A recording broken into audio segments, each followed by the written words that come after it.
Hello everyone. आज हम Rajasthan board के गणित विषय की कक्षा 10 का एक चैप्टर पढ़ेंगे, केंद्रीय प्रवृत्ति के माप। इस केंद्रीय प्रवृत्ति के माप के जो चैप्टर है, इसके अंदर 3 टॉपिक हैं: माध्य ज्ञात करना, माध्यक ज्ञात करना और बहुलक ज्ञात करना। तो सबसे पहले आज के वीडियो पार्ट में हम पढ़ेंगे कि दी गई बारंबारता बंटन का माध्य कैसे ज्ञात किया जाता है। तो माध्य ज्ञात करने की इस चैप्टर में 3 विधि हैं। पहली विधि है प्रत्यक्ष विधि, दूसरी विधि है पद विचलन विधि, तीसरी विधि है विचलन विधि। ये जो लास्ट की दोनों विधियां हैं, ये कल्पित माध्य की सहायता से ज्ञात की जाती हैं। कल्पित माध्य को ए से प्रदर्शित किया जाता है। तो एग्जाम में सामान्यतः ये पूछा जाता है कि दी गई बारंबारता बंटन का माध्य ज्ञात कीजिए। किसी भी विधि का नाम लिया हुआ नहीं होता। तो हम क्या करते हैं, जनरली मैं स्टूडेंट्स को ये कहता हूँ कि आप प्रत्यक्ष विधि को फॉलो कीजिए, यदि आपसे ये नहीं कहा गया है कि किस विधि से आपको करना है तो। परंतु यदि आपसे ये कहा गया है कि आप कल्पित माध्य की सहायता से ज्ञात कीजिए, तो कल्पित माध्य की सहायता से आपको ये 2 विधि दिखाई दे रही होंगी। तो इनमें से पद विचलन विधि से सवाल को हल करना आसान होता है। ऐसा कभी मुश्किल से ही आता है कि आपसे ये कहा जाएगा कि पद विचलन विधि से ज्ञात करो या विचलन विधि से ज्ञात करो। यदि इंडिविजुअली ऐसे कहेगा कि इस विधि से ही करो, तो इस विधि से आपको एग्जाम में करना पड़ेगा। लेकिन सामान्यतः जैसा कि मैंने पूर्व में बताया कि ऐसा आता है कि कल्पित माध्य विधि से ज्ञात कीजिए, तो इस विधि से ज्ञात करना है आपको। लेकिन नाम लिया हुआ नहीं आता, साधारणतः ऐसे पूछ लिया जाता है कि केवल समांतर माध्य ज्ञात कीजिए अथवा माध्य ज्ञात कीजिए। तो मैं आपसे कहना चाहूँगा कि ये प्रत्यक्ष विधि से आप करो तो बेटर रहेगा। तो चलिए दोस्तों, यहाँ पे मैंने एक सवाल लिखा हुआ है, निम्न बंटन का समांतर माध्य परिकलित कीजिए या ज्ञात कीजिए। तो इस सवाल को मैं तीनों विधियों से आपको करके बताऊंगा, ताकि आपको तीनों विधि एक ही सवाल में समझ में आ जाए। तो चलिए शुरू करते हैं। तो सबसे पहले प्रत्यक्ष विधि से हम देख लेते हैं। प्रत्यक्ष विधि का जो फॉर्मूला होता है वो होता है x का माध्य बराबर सिग्मा एफ आई एक्स आई बटे सिग्मा एफ आई। ठीक है। तो ये दूसरी जो लाइन होती है, ये होती है एफ आई की। आई एक नेचुरल नंबर होता है, जैसे F1 पहली बारंबारता, F2 दूसरी बारंबारता, F3 तीसरी बारंबारता। आई की जगह क्या है, 1 2 3 ऐसे रखा जाता है, इसलिए नाम दिया जाता है इसको FI। आप चाहो तो इसको F ही लिख दो, काम चल जाएगा। ठीक है। तो दूसरी लाइन होती है बारंबारता की, यानी कि F की। ठीक है। अब हमको क्या है, देखो F तो सूत्र में है, एक X और चाहिए, X वाली लाइन चाहिए, जो कि सवाल में नहीं है। X का मान इधर से आएगा, इनको बोलते हैं वर्गीकृत आंकड़े। 0 से 10, 10 से 20। कई सवालों में वर्गीकृत आंकड़े नहीं होते, ऐसा लिखा आता है 10, 12, 15, 17, 21 ऐसे। तो वही मान क्या होते हैं, x के होते हैं। लेकिन यहाँ पे ये वर्गीकृत आंकड़े दे रखे हैं, इनसे x का मान अलग से निकालना पड़ेगा। तो x का मान हम कैसे निकालेंगे, देखो xi का मान, इन दोनों के बीच का मान निकालना पड़ेगा आपको। तो 0 और 10 के बीच में क्या आता है, 5 आता है। आप चाहो तो ऐसे निकाल सकते हो कि 0 और 10 को जोड़ो और 2 का भाग दे दो। तो 0 और 10 कितने होते हैं, 10 ही होते हैं, और 10 में हमने 2 से डिवाइड किया तो कितना आ गया, 5 आ गया। जनरली सीधा ऐसे ही पड़ता है कि दोनों के बीच का निकाल लो आप। तो 10 और 20 के बीच में क्या आता है, 15 आता है। तो ये 15। ऐसे ही 20 और 30 के बीच में आ गया 25। ऐसे इसके बीच में आएगा 35, और देन इसके बीच में आएगा 45। तो ये हमारा हो गया XI का मान। देखो याद रखना, माध्य माध्यक बहुलक का जब भी आप सवाल करो तो सबसे पहले सूत्र लिख लिया करो रफ में, ताकि उससे आइडिया हो जाएगा हमें किसका मान निकालना है और किसका नहीं निकालना। कई बार मैंने देखा है बच्चे क्या करते हैं, बहुलक का सवाल में CF निकाल देते हैं, या माध्यक के सवाल में F0, F1, F2 का मान निकाल देते हैं, जबकि ऐसा नहीं होना चाहिए। ऐसी गलती से बचना चाहते हो तो क्या करना पड़ेगा, सबसे पहले सूत्र आप लिख लो। जैसे यहाँ पे सूत्र हमने लिख लिया तो हमें मालूम चल गया, हमें तो एक तो FI की लाइन चाहिए, FI का मान चाहिए, और एक XI का मान चाहिए। तो गलती होने की संभावना नहीं होती। तो हमने XI का मान निकाल लिया। अब हमको निकालना है FI गुणा XI का मान। कोई चिन्ह नहीं है, मतलब क्या है, गुणा है। तो एफ आई गुणा एक्स आई। तो आप देख सकते हो एफ आई की लाइन ये रही, एक्स आई की लाइन ये रही, तो इन दोनों को गुणा करना है। 3 पंजे 15, तो मैंने यहाँ पे लिख दिया 15। अब 15 गुणा करना है 13 से, तो 15 तिये 45 का, 5 का हासिल लगी कितनी 4, 15 एकम 15 और 4 होते हैं 19, तो मैंने यहाँ पे ये 19 लिख दिया। इसी प्रकार 25 गुणा 18 करना पड़ेगा। 25 अंठे 200 की 0 हासिल लगी 20, 25 एकम 25 और 20 होते हैं 45, तो ये लिख दिया। 35 गुणा 12 करना पड़ेगा, तो 35 गुणा 2 70 की 0 हासिल हो गई 7, 35 एकम 35 और 7 होते हैं 42। इसी प्रकार 45 गुणा 4 करेंगे तो आएगा 180। तो ये हमने मान निकाल लिया किसका, एफ आई एक्स आई का। सबसे पहले हमने एक्स आई का मान निकाला, उसके द्वारा एफ आई एक्स आई का मान निकाल लिया। अब एफ आई एक्स आई के आगे सिग्मा लगा हुआ है। सिग्मा को अंग्रेजी में बोलते हैं सम ऑफ, यानी कि किस सम यानी जोड़ना, किसको जोड़ना, एफ आई एक्स आई को। Sum of F I X I, sigma का मतलब जोड़ना, किसको जोड़ना, एफ आई एक्स आई को। तो एफ आई और एक्स आई के जो लाइन है इसको यदि हम जोड़ दें तो ये जो लाइन है इसका जोड़ कहलाएगा sigma sum of F i गुणा एक्स आई। तो इनको हम जोड़ने वाले हैं, तो जोड़ो आप 5 और 5 10 की 0 हासिल 1, 1 और 1 2, 2 और 9 11, 11 और 5 16, 16 और 2 18, 18 और 8 होते हैं 26 का 6 का हासिल 2, 2 और 1 3, 3 और 4 7, 7 और 4 11 और 1 12, यानी कि सिग्मा एफ आई एक्स आई का मान आ गया 1260। अब हमें मान निकालना है sigma F i, sum of F I का जोड़। तो एफ आई देख सकते हो ये रही एफ आई, इसका जब हम जोड़ करेंगे तो इस जो वैल्यू कहलाएगी sigma F I. Sigma F I का जो दूसरा जो मान लिखते हैं इसको हम एन से भी नोट करते हैं कई बार, बड़े वाले एन से, सिग्मा एफ आई को, लेकिन हम फिलहाल इसको यूज कर रहे हैं तो सिग्मा एफ आई भी आप यूज कर सकते हो। तो जोड़ते हैं इसको, 3 और 3 6 और 8 14 और 2 16 और 4 20 की 0 हासिल 2, 2 और 1 3 4 5, तो कितना आ गया 50। अब इनका मान हम फॉर्मूला में पुट कर देते हैं। देखो सूत्र है समांतर माध्य, x का माध्य बराबर सिग्मा एफ आई एक्स आई बटे सिग्मा एफ आई। तो सिग्मा एफ आई एक्स आई की जो वैल्यू आई वो आई 1260 बटे सिग्मा एफ आई का जो मान आया है वो आया है 50। 0 से 0 आप काट सकते हैं। अब 5 का भाग देते हैं इसमें। देखो एक में तो जाएगा नहीं, 12 हो गया, 5 दूनी 10, तो 12 में से 10 घटाएंगे 2 बचेगा, 2 और 6 26, तो कितना आएगा 5 पंजे 25, 1 बचेगा, 10 में लगाएंगे हम और 1 0, 10 हो गया, 5 दूनी 10, यानी कि हम यदि 126 में 5 का भाग दें तो 25.2 ये आएगा माध्य का मान। और ये माध्य किस में आएगा, प्राप्तांक में। किस में आएगा, प्राप्तांक में, जिससे हमने x का मान निकाला है उससे आएगा। तो ये 25.2 प्राप्तांक जो है ये आया माध्य। किस विधि से ज्ञात किया हमने, इसको प्रत्यक्ष विधि से ज्ञात किया। अब हम इसी सवाल को ज्ञात करेंगे किस विधि से, पद विचलन विधि से। देखते हैं कैसे करेंगे इसको। मैं इसको सबसे पहले मिटा देता हूं। जैसा कि मैंने पूर्व में बताया आपको कि किसी भी विधि से सवाल करते समय उस विधि का आपको सबसे पहले सूत्र लिखना है, ताकि हमें ये मालूम चल जाए कि हमको इसमें क्या तो ज्ञात करना है और क्या ज्ञात नहीं करना है।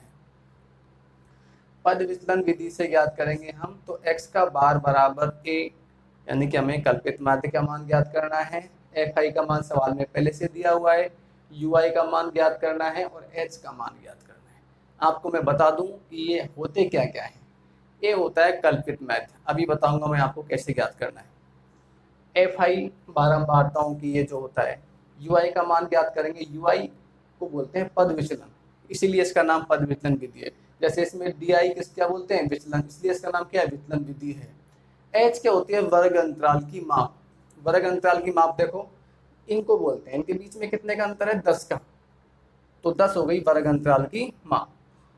तो मैथ का कोई सा भी सवाल हो, सबसे पहले हमें एक्स आई का मान निकालना पड़ेगा, जैसा कि हमने पहले निकाला था, मैंने मिटा दिया उसको, चलो दोबारा से बना देते हैं एक्स आई। तो एक्स आई क्या क्या आएगा? यहाँ पे आएगा 5, यहाँ पे आएगा 15, यहाँ पे आएगा 25, यहाँ पे आएगा 35 और यहाँ पे आएगा 45। तो ये हमने एक्स आई का मान निकाल लिया। अब आपको क्या करना है, इन x के मान में से हमको a का मान निकालना है। a का कल्पित माध्य मानना है, निकालना तो क्या है। इनमें से आप बीच का कोई सा भी मान उठा सकते हैं। जैसे मान लो बीच में यहाँ पे 25 है, तो मैंने मान लिया, माना कल्पित माध्य, कल्पित माध्य बर a बराबर 25। जी हमने 25 मान लिया। आप इसको 15 भी मान सकते हो, 35 भी मान सकते हो, आंसर वही आएगा, गलत नहीं होगा। ठीक है, अब हमको क्या करना है, देखो ui का मान निकालना है। ui देखो ui कैसे निकलता है? ui का सूत्र होता है एक्स आई माइनस ए बटे एच, इससे निकलता है ui का मान। एक्स आई निकालेंगे कैसे? देखो एक्स आई तो ये रहा, देखो आपने देख रहा होगा, एक्स आई में से किसका मान घटाएंगे? ए का, यानी कि इसमें से 5 में से क्या घटाएंगे? ए का मान कितना है? 25। तो 5 में से 25 घटाएंगे, यानी कि 5 में से 25 घटाएंगे तो माइनस का 20 आएगा, और माइनस के बीच में एच का भाग दो। एच का मान कितना है? 10, वर्ग अंतराल 10 है, तो माइनस के 20 में 10 का भाग देंगे तो आएगा माइनस का 2। ऐसे समझ आया ना? जैसे मैं आपको एक मान निकाल के बता देता हूँ, एक्स आई का मान कितना आएगा? यहाँ पर 5 माइनस ए कितना है? 25 बटे एच, वर्ग अंतराल की माप कितनी है? 10, तो ये आ गया माइनस के 20 बटे 10 बराबर माइनस के 2।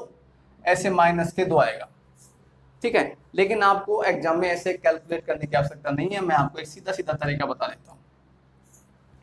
क्या करना है आपको कि जो आपने कल्पित माध्य माना है, मैं यहाँ पे अंडरलाइन कर रहा हूँ, आपको एग्जाम में अंडरलाइन नहीं करना, समझाने के लिए, तो इसके सामने तो रख दो आप 0।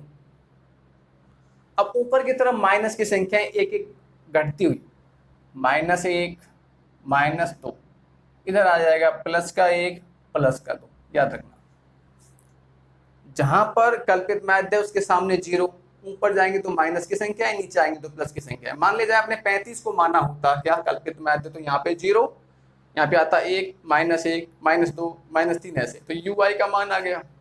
अब हमारे पास ui का मान है, देखो fi का मान है, तो अब किसका मान निकालेंगे? Sigma of fi ui। तो सबसे पहले fi ui का मान निकाल लेते हैं, उसका जोड़े तो आएगा सिग्मा fi ui। तो देखो fi ये रहा है, ui ये रहा, तो 3 दूनी 6, किसका बताओ? माइनस का। फिर 13 एकम 13, किसका? माइनस का। ये हो गया माइनस का 13।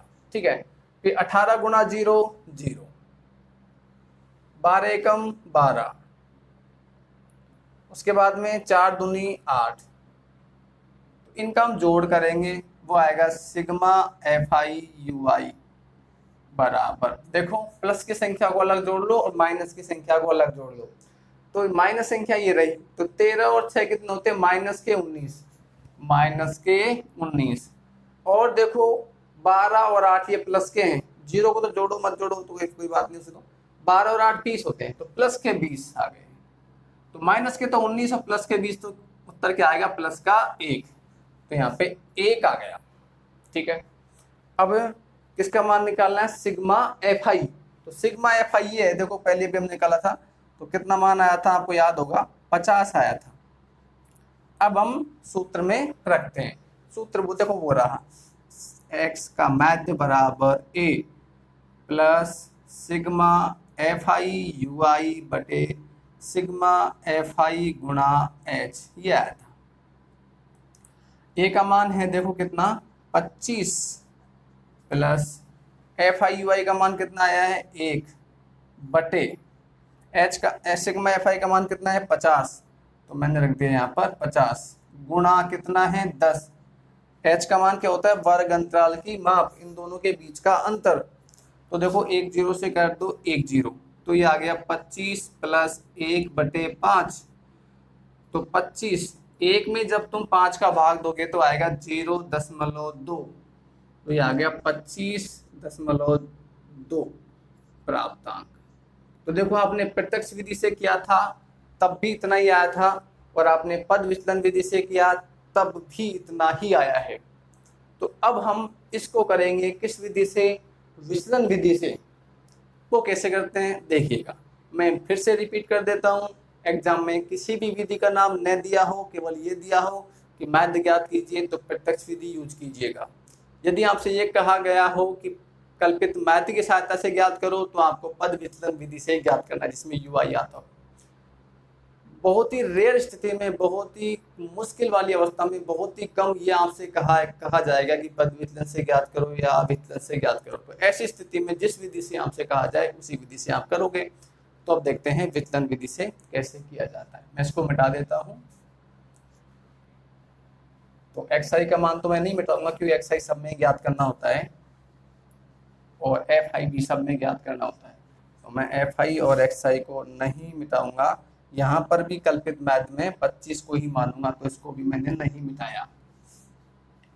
देखते हैं कैसे करेंगे।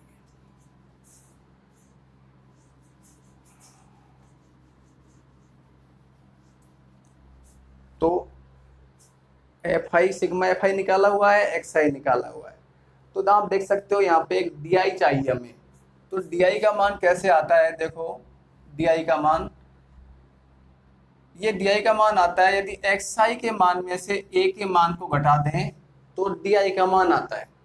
तो घटाते हैं, देखो ये xi का मान है, तो 5 में से 25 घटाओ, xi है ना, इसमें से कितना घटाना है, a का मान कितना है 25। तो 5 में से 25, मतलब प्रत्येक में से 25 घटाते जाओ। कल्पित माध्य वाला 5 में से 25 घटाया तो -20 आ गया। 15 में से 25 घटाया तो -10 आ गया। 25 में से 25 घटाया तो 0 आ गया। 35 में से 25 घटाओगे तो कितना आएगा 10। इसमें से घटाओगे तो कितना आएगा 20 आएगा। ठीक है, ये आ गया। अब आपको निकालना है, इसका नहीं निकालना है आपको, fi का मान आ गया, ये रहा fi का मान, di का मान आ गया। अब निकालना है fi di का मान, fi di। तो देखो fi ये रहा, di ये रहा, गुणा करो, 3 गुणा 20 कितना आता है 60। किसका आएगा बताओ, माइनस का। 10 गुणा 13 आता है 130 माइनस का।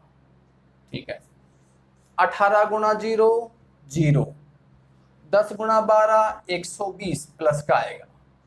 उसके बाद में 20 गुणा 4 80, फिर से प्लस का आएगा। अब ये जो इसका जोड़ आएगा वो कहलाएगा सिग्मा fi di। देखो जोड़ते हैं इसको, 0 0 0 0 0, नहीं सॉरी ऐसा नहीं, प्लस माइनस को अलग जोड़ लो। ठीक है, प्लस की 120 और 80 कितना आ गया 200, प्लस के कितने आए 200, और माइनस के कितने हैं, देखो माइनस के 60 और माइनस के 130 होते हैं, माइनस के 190, यानी कि इसके बराबर आएगा प्लस के 10। तो ये मान आ गया 10, प्लस को लगाओ या मत लगाओ। ठीक है, अब हमारे पास सब कुछ है, हम रखते हैं। देखो x का माध्य बराबर a का मान आया 25 प्लस सिग्मा fi di का मान आया 10 बटे सिग्मा fi का मान है 50। तो ये रहा 50, ये 0 से 0 कैंसिल हो गया, तो 25 प्लस 1 में 5 का भाग दोगे तो आएगा 0.2, इन दोनों को जोड़ेंगे तो 25.2 प्राप्तांक। आप देख सकते हो तीनों विधियों से एक ही उत्तर आया। तो ऐसे करेंगे इन विधियों से। ये तीनों विधि मैंने आपको एक्सप्लेन कर दी। तो अब आपको क्या करना है, घर पे इनका अभ्यास करना है, और नेक्स्ट वीडियो में मैं आपको मैथड के बारे में बताऊंगा, और उससे नेक्स्ट वीडियो में बहुलक कैसे ज्ञात करते हैं वो मैं आपको ज्ञात कराऊंगा। तो इस समय कोरोना काल चल रहा है, तो घर पे रहो, सुरक्षित रहो, प्रिकॉशन लेते रहो, और चिंता की बात कोई नहीं है। फ्री मन से पढ़ाई करो, बहुत अच्छा एग्जाम जब आपका जाएगा, ये मेरा आशीर्वाद है आप सभी को।